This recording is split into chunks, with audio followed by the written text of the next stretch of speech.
Hello बच्चों, आपका MSc electrical classes में स्वागत है।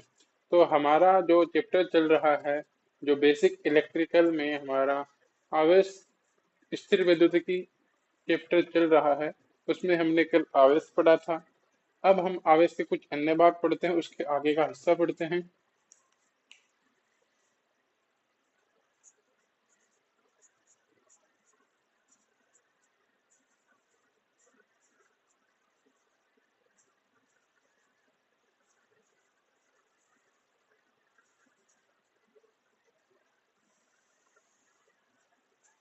क्या पढ़ेंगे? कूलाम का नियम। कूलाम का नियम। और ये कहाँ लगता है? दो स्थिर आवेशों में। दो स्थिर आवेशों में लगता है ना।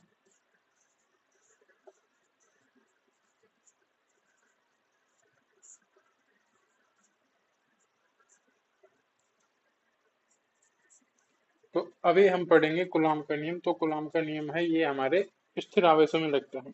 इसने क्या बोला कि अगर तुमने देखो, तुमको मैं समझाता हूँ। यहाँ पे कोई एक क्या है? क्यू है। क्यू आवेश है ना। और एक यहाँ पे है, इसको Q1 मान लेंगे, इसको Q2 मान लेंगे। ये हमारे दो आवेश हैं। दो आवेश। तो इन दोनों के बीच जो फोर्स लगेगा, मैंने तुमको बताया था कल की क्लास में कि जो दो आवेश होते हैं, इनके मध्य या तो आकर्षण लगता है या प्रतिकर्षण लगता है ना। तो इनके मध्य जो बल लगेगा, क्या लगेगा? बल। जो फोर्स लगेगा, वो जो फोर्स है, उस फोर्स को ज्ञात करने का जो नियम है, वो कूलाम ने दिया था कि कितना बल लगेगा। और साथ में इन मतलब उसकी प्रकृति क्या होगी, उस बल की प्रकृति क्या होगी, वो भी कूलाम ने बता दी। वो तो फिर बेंजामिन ने बता दिया था। लेकिन इसमें क्या है कि दो आवेशों के मध्य लगने वाला जो बल है, वो ज्ञात करते हैं कूलाम के नियम से, है ना। अगर दो आवेश स्थिर है, Q1 और Q2 दो आवेश है, तो उनके मध्य लगने वाला बल क्या होगा? अगर इनके बीच की डिस्टेंस क्या है, इनके बीच की डिस्टेंस को हमने R मान लिया, है ना। ये इनके बीच की क्या है? डिस्टेंस से दूरी है। तो मैंने क्या बोला कि Q1 और जो Q2 है, ये तो क्या हमारे आवेश है। और R है, वो इनके बीच की क्या है? डिस्टेंस, दूरी है ना।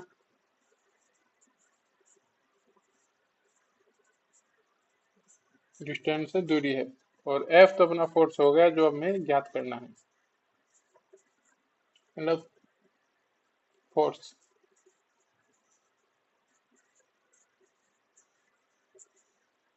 ना। तो ये हो गया, हमारा फोर्स हो गया। तो इसने हमें एक नियम दिया था कि जो इन दोनों आवेशों के मध्य जो लगने वाला जो बल है, वो समानुपाती होता है इन दोनों के गुणनफल के। तो Q1 इंटू Q2, ना। F समानुपाती होता है Q1 इंटू Q2 के। इसने एक बात तो हमें ये कही थी। इसने किसने? गुलाम ने कहा था कि इन दोनों आवेशों के मध्य जो बल लगेगा, वो F समानुपाती होगा इन दोनों के गुणनफल के। इन दोनों के गुणनफल के वो बल है, वो समानुपाती होगा। ठीक है, एक बात तो इसने ये कही थी। दूसरी बात इसने इसने बोला था कि जो ये बल है, ये जो फोर्स है, ये एंटी प्रोपोर्शनल है। किसके बीच की दूरी है ना, बीच की दूरी के वर्ग के व्युत्क्रमानुपाती है। कि इसका मतलब ये जो बल है, ये दूरी की व्युत्क्रमानुपाती है। दूरी कम होगी तो आवेश पास में आएंगे, पास में आएंगे तो बल ज्यादा लगेगा, है ना। और अगर तुम आवेशों को दूर ले जाओगे तो दूरी बढ़ेगी, दूरी बढ़ेगी तो बल का मान घटेगा। क्या? दूरी बढ़ी तो बल घटा। और पास में लाओगे तो दूरी घटेगी तो बल बढ़ेगा। तो दोनों क्या हो गए? व्युत्क्रमानुपाती, और वो भी वर्ग के व्युत्क्रमानुपाती होता है। आवेश ने दो चीजें बताई कि जो बल है, वो Q1 और Q2 जो दो आवेश होंगे, उनकी गुणनफल के समानुपाती होगा। दूसरी कंडीशन बताया कि जो इन दोनों आवेशों के बीच की दूरी के वर्ग के व्युत्क्रमानुपाती होगा। क्या बोला? कि आवेशों के गुणनफल के समानुपाती। ये जो बल है, ये क्या है? आवेशों के गुणनफल के समानुपाती। गुणनफल के समानुपाती होता है। समानुपाती प्रोपोर्शनल होता है ना। तो क्या है, आवेशों के गुणनफल के समानुपाती है, पहली कंडीशन इसने बोला कि जो बल होगा वो गुणनफल के समानुपाती होगा। दूसरा बोला कि आवेशों के बीच की दूरी है, आवेशों के बीच की दूरी के वर्ग के व्युत्क्रमानुपाती,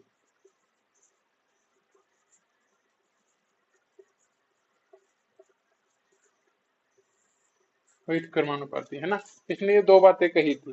तो इन दोनों के जो सार जो निकलेगा, तो वो क्या निकलेगा, इन दोनों इक्वेशन से, फर्स्ट और सेकंड इक्वेशन से क्या निकलेगा कि m समानुपाती होगा Q1 इंटू Q2 अपॉन में R स्क्वायर, राइट। तो ये आ गया। तो जैसे ही हम इस समानुपाती को हटाएंगे तो एक कांस्टेंट आएगा, तो उसको k से डिफाइन करते हैं। k को हम बोलते हैं कूलाम नियतांक, k Q1 और Q2 अपॉन में R स्क्वायर, ठीक है। k Q1 Q2 अपॉन में R स्क्वायर, जहाँ k क्या है, k है एक नियतांक है, या बोल दो उसको कूलाम नियतांक भी बोल दो, क्या है, कूलाम नियतांक, एक नियतांक है, ठीक है। और तो ये अपना फाइनल फॉर्मूला आ गया, ये है। और k बराबर क्या होता है, k बराबर 1/4 पाई एप्सिलॉन। ये जो एप्सिलॉन है ये होती है हमारी विद्युतशीलता, परमिटिविटी, है ना। क्या होती है, विद्युतशीलता होती है, परमिटिविटी होती है। और ये एप्सिलॉन बराबर होता है एप्सिलॉन नॉट एप्सिलॉन आर। तो 4 pi epsilon naught epsilon R, है ना। इन दोनों के बारे में, जो एप्सिलॉन है, एप्सिलॉन के बारे में मैं अभी तुमको बताऊंगा। लेकिन अगर हम वायु की बात करेंगे, अगर एयर की बात करेंगे, अगर हम वायु की बात करें, एयर की बात करेंगे, वायु हो या निर्वात हो, वैक्यूम हो चाहे एयर हो, है ना, वैक्यूम हो चाहे एयर हो, तो उसके लिए एप्सिलॉन जो आर है, ये जो एप्सिलॉन आर है, इसका मान 1 होता है हमेशा ना।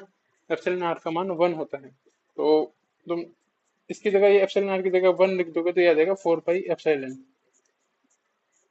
नॉट, है ना। और इसकी जो वैल्यू होती है, इसकी जो वैल्यू होती है वो 9 × 10⁹ आएगा। और जब कि कोई पूछ ले कि कूलाम नियतांक का मात्रक क्या होता है, तो वो हम यहाँ से निकाल लेंगे। देखो, एफ का मात्रक क्या है, न्यूटन। एफ का मात्रक आ गया न्यूटन। ये जो डिस्टेंस दूरी है ये भाग में, इधर जाके इसकी मल्टीप्लाई में हो जाएगा। और दूरी का मात्रक क्या होता है, ऐसे मात्रक मीटर। तो ये क्या आ जाएगा, मीटर स्क्वायर, क्योंकि वो स्क्वायर में है। तो न्यूटन मीटर स्क्वायर। और एक एक Q1 और Q2 दोनों क्या, कुलाम। तो कुलाम इंटू कुलाम, कुलाम स्क्वायर आ जाएगा। तो ये क्या आएगा, कुलाम स्क्वायर। तो इसका जो मात्रक आएगा वो न्यूटन मीटर स्क्वायर प्रति कुलाम स्क्वायर, इसका मात्रक आ जाएगा, ठीक है। तो ये हो गया। तो अभी हमें तुमको बताना है कि एप्सिलॉन क्या चीज है ना। तो जो एप्सिलॉन है अपना, इसको बोलते हैं विद्युतशीलता, विद्युतशीलता। इंग्लिश में बोलते हैं परमिटिविटी, पर परमिटिविटी, VITY। तो भाई ये स्पेलिंग गलत हो सकती है, बाकी परमिटिविटी बोलते हैं, परमिटिविटी, है ना।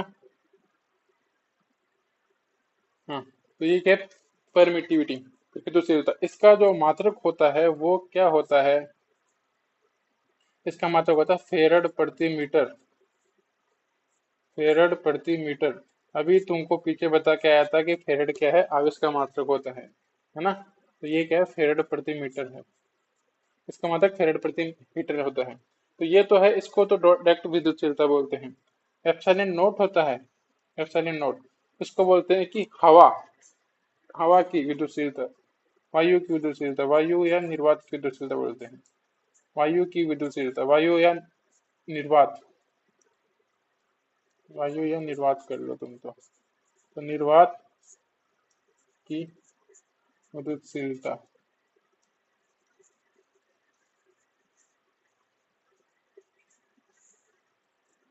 बाकी इसका एक और नाम हम बोलते हैं, इसका एक और नाम है आपेक्षिक विद्युतशीलता भी बोल देते हैं, इसको निरपेक्ष विद्युतशीलता भी बोल देते हैं बोलने से। इसके कई नाम है, निरपेक्ष भी बोल दो इसको, निरपेक्ष भी बोल दो, या आपेक्षिक, आपेक्षिक विद्युतशीलता भी बोल दो। ये सब इसी के नाम, आपेक्षिक विद्युतशीलता, निरपेक्ष विद्युतशीलता, ठीक है। तो ये है, तो ये जो एप्सिलॉन नोट है, एप्सिलॉन नोट का मान हमारा कितना होता है, इसका जो मान होता है हमारा, ये होता है 8.85 इंटू 10 की पावर 8.85, 10 की पावर -12, 8.85, हाँ क्या होती है, 8.85 इंटू 10 की पावर -12 होती है, 8.85 इंटू 10 की पावर -12। तो इसका मात्रक क्या आएगा, फेड प्रति मीटर, क्योंकि ये क्या है, विद्युतशीलता ही है, तो क्या आ जाएगा, फेड प्रति मीटर ही होता है इसका मतलब। तो क्या है, 8.85 इंटू 10 की पावर -12 एप्सिलॉन नोट की वैल्यू। इस वैल्यू का जब तुम हमने यहाँ पे ये वैल्यू लिखी, पाई की वैल्यू कितनी होती है, 3.14 या 22/7, जो भी लिखना चाहो। और एप्सिलॉन नोट की वैल्यू जब ये लिखेंगे, तो जब इसको सोल्व करेंगे तो ये वैल्यू आएगी 9 इंटू 10 की पावर 9, तो ये वैल्यू आएगी, तो ये वैल्यू इस टाइप से आई है ना। और बाकी और इसके बाद हमारे क्या बचता है, एप्सिलॉन आर। एप्सिलॉन आर को बोलते हैं रिलेटिव या सापेक्षिक विद्युतशीलता, सापेक्षिक मतलब रिलेटिव, रिलेटिव विद्युतशीलता।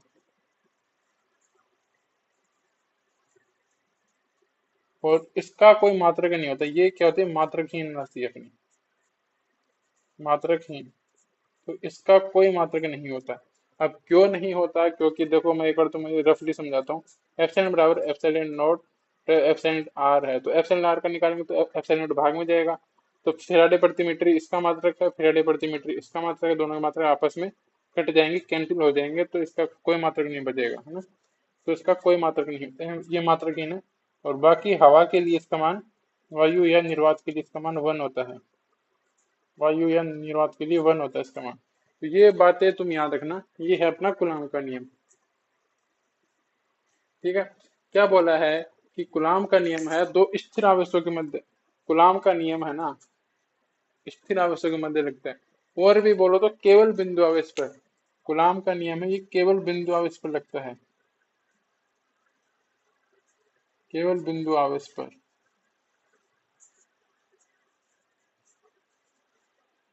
केवल बिंदु आवेश पर। और ये चीज बहुत बार पूछा जाता है एग्जाम में कि कूलाम का नियम किस पर लागू होता है, तो वो केवल बिंदु आवेश पर लगता है। आगे एक गाउस का नियम और आता है, आगे एक गाउस का नियम और आता है, आप उसमें देखोगे वो बिंदु पर भी लगेगा, लाइन चार्ज शीट पर, अनंत चार्ज शीट पर, गोलाकार शीट पर, वो सभी पे लगेगा। लेकिन कूलाम का नियम केवल बिंदु आवेश पर लगता है, कूलाम का नियम केवल बिंदु आवेश पर लगता है। और बाकी क्या कंडीशन है, पहली तो है कि जो बल है वो उन दोनों आवेशों के गुणनफल के समानुपाती होता है, दूसरा ये बल है बीच की दूरी के वर्ग के व्युत्क्रमानुपाती होता है। इन दोनों से हमने देखा कि ये इक्वेशन हमारी बन गई, एफ समानुपाती Q1 Q2 अपॉन में आर स्क्वायर। समानुपाती को उठाएंगे तो एक कांस्टेंट आएगा, नियतांक आएगा, जिसको हम कूलाम नियतांक बोलेंगे। वो अपना होता है के बराबर 1/4 पाई एप्सिलॉन। एप्सिलॉन हमारी विद्युतशीलता होती है, परमिटिविटी होती है। और ये विद्युतशीलता एप्सिलॉन बराबर epsilon naught into epsilon R आता है, तो उसकी वैल्यू पुट कर देंगे तो 1/4 pi epsilon naught into epsilon R आ जाएगा। एप्सिलॉन आर का मान वायु या निर्वात के लिए 1 होता है, तो फाइनली 1/4 पाई एप्सिलॉन नॉट बच जाएगा, है ना। हवा के लिए, हवा के लिए है ना, हवा के लिए, तो हवा के लिए क्या आ जाएगा, 9 × 10 की पावर 9 आ जाएगा। और ये के की वैल्यू आ जाएगी। और बाकी हमने बता दिया एप्सिलॉन विद्युतशीलता है, हेड प्रति मीटर प्रति इसका मात्रक है। एप्सिलॉन नॉट हवा या वायु की विद्युतशीलता है, निरपेक्ष या आपेक्षिक विद्युतशीलता भी बोल देते हैं इसको। 8.85 इंटू 10 की पावर -12 फेड प्रति मीटर इसका मात्रक हो गया, ये वैल्यू होती है इसकी। एप्सिलॉन आर मात्रकहीन है, रिलेटिव विद्युतशीलता है, और इसका मान वायु का मान 1 होता है, ठीक है। तो इसके आगे हम पढ़ते हैं। वैसे गुलाम का नियम ये लगभग पूरा हो गया, लेकिन इसकी कुछ बातें और भी है, जैसे कि तुम्हें एक बार इतना ही बता देता हूं मैं।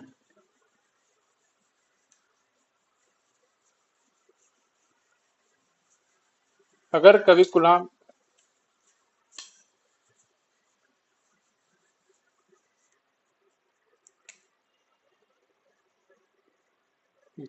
अगर कभी गुलाम के नियम पे न्यूमेरिकल आ जाए तो तुम कैसे करोगे? देखो, ये जो वैल्यू है ना, ये वैल्यू एक बार इसमें रख देंगे अपन।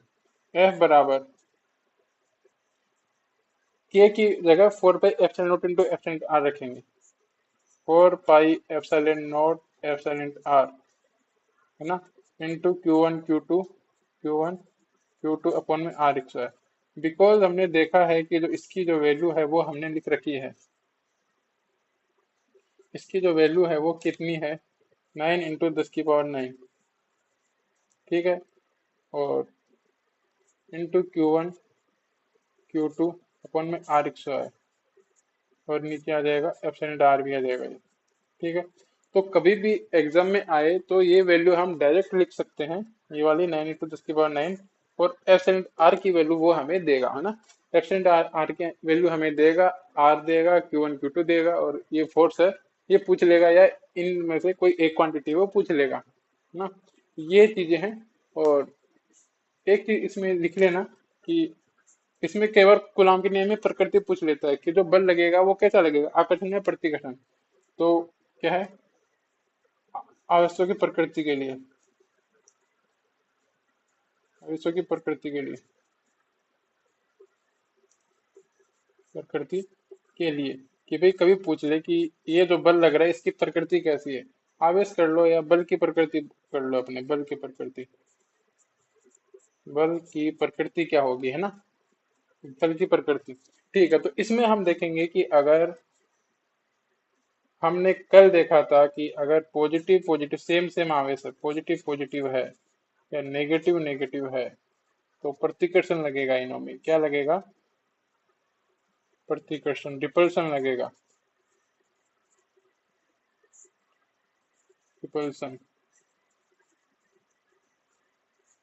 और अगर वही, अगर ये नेगेटिव नेगेटिव है, मतलब पॉजिटिव नेगेटिव, पॉजिटिव है मिश्रण नेगेटिव है, और नेगेटिव या पॉजिटिव है, तो इन दोनों के मध्य आकर्षण लगेगा, क्या लगेगा? अट्रैक्शन, अट्रैक्शन बल लगेगा, ठीक है ना। तो ये बल लगेगा, ये कई बार पूछ लेता है कि फॉर एग्जाम्पल ये बोल देगा कि दो आवेश है, बोल देगा कि ये प्लस का 2Q है, प्लस का 2 कूलाम है, प्लस का 2 कूलाम है, इसको बोल देगा माइनस का 3 कूलाम। प्रकृति क्या होगी, ये प्लस का ये माइनस का, इन दोनों के मध्य आकर्षण बल लगेगा, है ना। तो इस प्रकार के न्यूमेरिकल आएंगे तो वो जो इजीली हो सकते हैं। तो इसी कूलाम के नियम को हम आगे बढ़ाते हैं।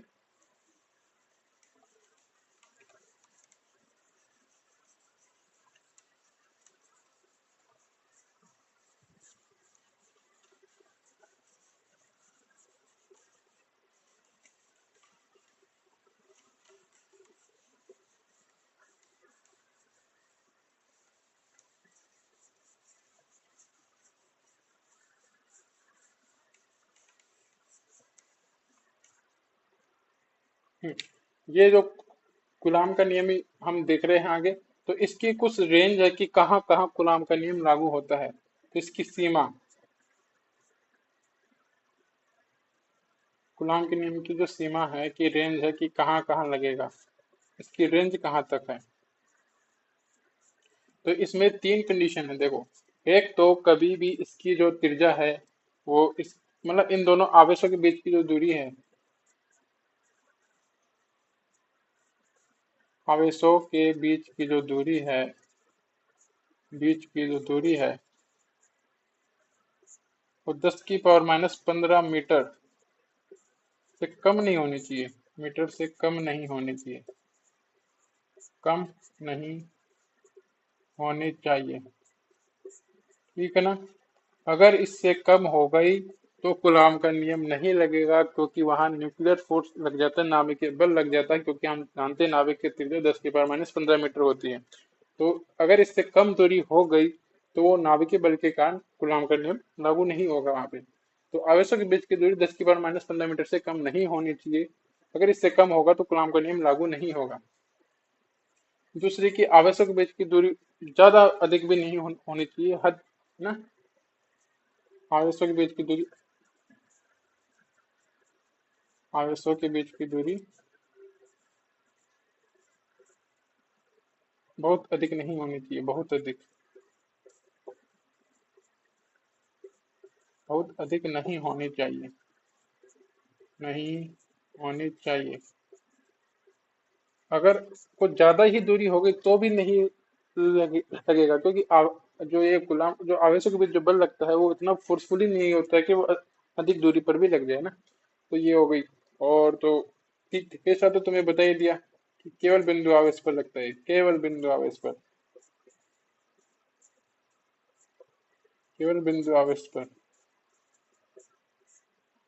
पर लगता है ना। तो क्या है कि कूलाम की नियम की रेंज क्या है कि आवेशों के बीच की दूरी 10⁻15 मीटर से कम नहीं होनी चाहिए। अगर कम हो गई तो नहीं लगेगा, अगर ज्यादा अधिक हो गई तब भी नहीं लगेगा, और केवल बिंदु आवेश पर कूलाम का नियम लगता है। अब कल देखो, आज हमने कूलाम का नियम पढ़ा, कल हम आगे और देखेंगे, गाउस का नियम देखेंगे, अदरवाइज और भी देखेंगे। तो आज के लिए बहुत इतना ही। आई होप कि आपको समझ में आया होगा। अगर अच्छी लगे तो वीडियो बिल्कुल बताना। और चलो ठीक है। लेक्चर थोड़ा लंबा हो गया, आधे घंटे का समथिंग का हो गया। अब जो भी है ठीक है, जैसा भी मेनली है टॉपिक समझ में आना चाहिए। चलो ठीक है, गुड बाय, फिर कल मिलते हैं ना। ओके।